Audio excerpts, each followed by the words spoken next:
आज हम पढ़ेंगे क्लास 6 का 14वां पाठ चतुर्दश पाठ अर्थात चतुर्दश मतलब 14वां पाठ मतलब पाठ। पाठ का नाम है अहह आह च।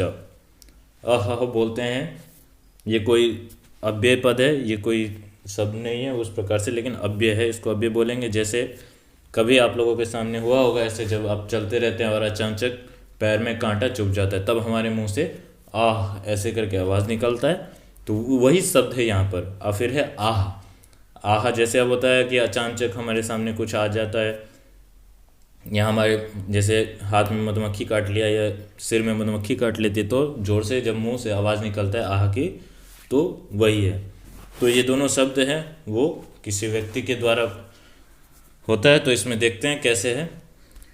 देखिए यहाँ पे है, प्रारंभ करते हैं हम। अजीजह। अजीजह क्या है? कोई किसी व्यक्ति का नाम है। व्यक्ति है, वो कहता है कि अजीजह सरलः परिश्रमी च आसीत। अजीजह क्या है? सरल और परिश्रमी था। कौन? तो एक व्यक्ति था, वो क्या था? सरल था और परिश्रमी था। सह स्वामिनः एव सेवायां लीनः आसीत। वह जो अजीजा था वो क्या करता था? हमेशा स्वामी के अर्थात अपने जो स्वामी था उनकी सेवा में हमेशा लीन मस्त रहता था, अपने स्वामी की सेवा में। एकदा स गृहं गंतुम अवकाशम वांछति। तो एक बार क्या हुआ, जो अजीज था उसने घर जाने के लिए अपने मालिक से, स्वामी से अवकाश अर्थात छुट्टी लेने की इच्छा व्यक्त की। स्वामी चतुर आसीत। और जो उसका स्वामी था, मालिक था, वो बहुत चतुर था।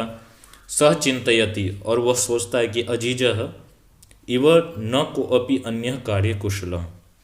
अर्थात जो अजीज था वो इस प्रकार का कार्यकुशल व्यक्ति मुझे तो फिर नहीं मिल पाएगा। एषः अवकाशस्य अपि वेतनम ग्रहीष्यति। अर्थात जब ये छुट्टी लेगा तो इसका छुट्टी का भी जो पैसा होगा वो भी मुझे इसको देना पड़ेगा। तो ये जो मन में चला उसके स्वामी के, तो उन्होंने क्या उपाय किया?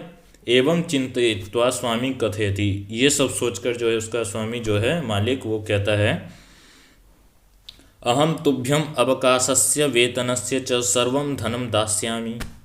मैं तुम्हारा जो जितने भी अवकाश का जो वेतन रहेगा वो सारा धन तुम्हें दास्यामि दूंगा।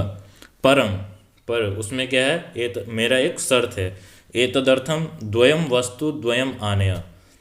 फिर कहते हैं कि क्या है? तो इस प्रकार की कोई दो वस्तु लेकर आओ। इस प्रकार की क्या? तो कह रहा है कि अह। एक तो ये हुआ, दूसरा कह रहा है कि आह च इति। इस दो प्रकार के शब्द जो है, इन दो प्रकार की वस्तु को मेरे लिए लेकर आइए, तब मैं तुम्हारा जो वेतन है वो सारा दूंगा। फिर देखिए आगे क्या होता है। एतत् श्रुत्वा अजीजः वस्तु द्वयम आनेतुम निर्गच्छति। इस वचन को अर्थात अपने मालिक के वचन को सुनकर वो क्या करता है? ये दोनों वस्तु लाने के लिए ये निर्गच्छति जाता है। स इतस्ततः परिभ्रमति। और वो क्या करता है? इधर उधर घूमता है, कभी कहीं जाता है, कभी बाजार में जाता है, कभी कहीं खोजता है। तो इस प्रकार से इधर उधर घूमने लगता है। किसके लिए? तो अह और आह, इन दो वस्तु के लिए। फिर आगे देखिए, फिर कहता है कि जनान पृच्छति। अर्थात वो इधर उधर लोगों से पूछता है। आकाशम पश्यति। अर्थात और ऊपर आकाश को देखता है, कभी लोगों से पूछता है, कभी आकाश को देखता है। धराम प्रार्थयति। और धरती से प्रार्थना भी करता है कि मुझे वो दो वस्तु मिल जाए। क्या? तो आह अह और आह। परम सफलताम नैव प्राप्नोति। लेकिन इसको फिर भी सफलता नहीं मिली। किस लिए? लोगों से पूछता है, इधर उधर घूमता है, आकाश को देखता है, कभी पृथ्वी को नमस्कार करता है, फिर भी इसको सफलता नहीं मिलती है। चिंतयति। और सोचता है परिश्रम से धनम सह नैव प्राप्स्यति। अर्थात जितने भी मैंने परिश्रम किया था वो सारा धन मुझे तो नहीं मिलेगा। कुत्रचित एका वृद्धा मिलती। कहीं पर इसको एक वृद्धा बोलते हैं महिला को, एक महिला मिलती है। सह ताम सर्वाम व्यथम श्रावयति। तो वो जो था व्यक्ति, कौन, तो यहाँ ऊपर दिया हुआ है अजीज। तो अजीज ने क्या किया, जो अपनी सारी व्यथा थी वो उस वृद्ध महिला को उसने सुना दिया।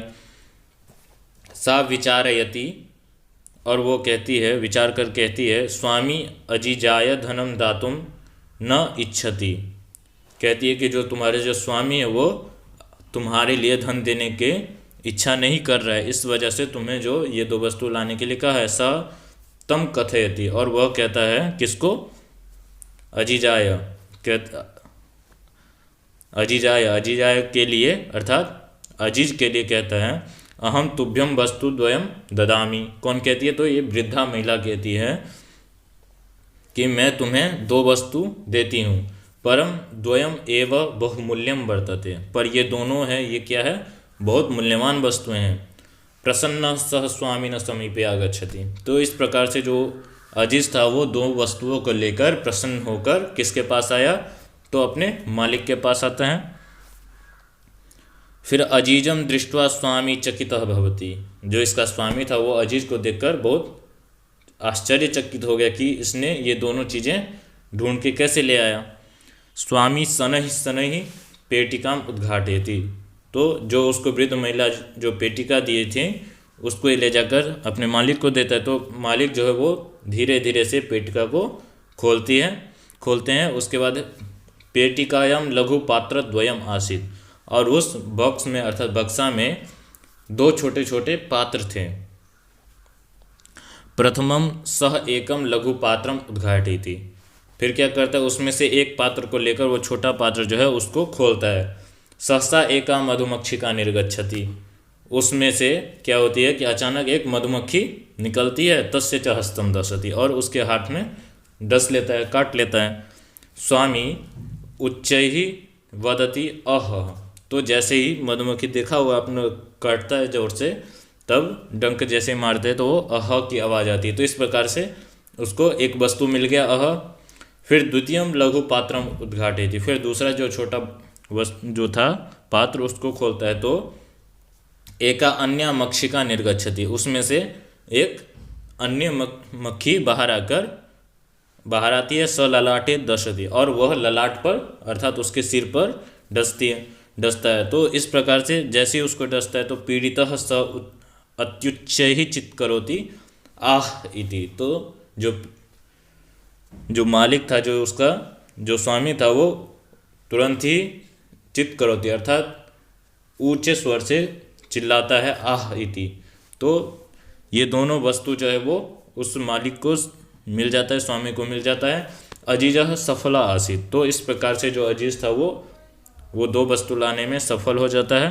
स्वामी तस्मै अवकाशाय वेतनस्य च पूर्णम धनम ददाति, और जो उसका स्वामी था वो उसके लिए सारा अवकाश का भी वेतन जो है वो उसको धन दे देता है। तो अब आगे देखिए, शब्दार्थ में है लीनः, संलग्न, तल्लीन, तो सभी शब्दार्थ को भी याद कर लेंगे। वांछति चाहता है, कोपी कोई भी, आनय लाओ, अह कष्ट सूचक अव्यय, ये एक अव्यय है, इस बात का हमें ध्यान रखें, जिसको हम इंग्लिश में उह बोलते हैं, आह बोलते हैं। आह पीड़ा सूचक अव्यय है। तो इस प्रकार से जितने भी शब्दार्थ है सभी को स्मरण कर लेंगे।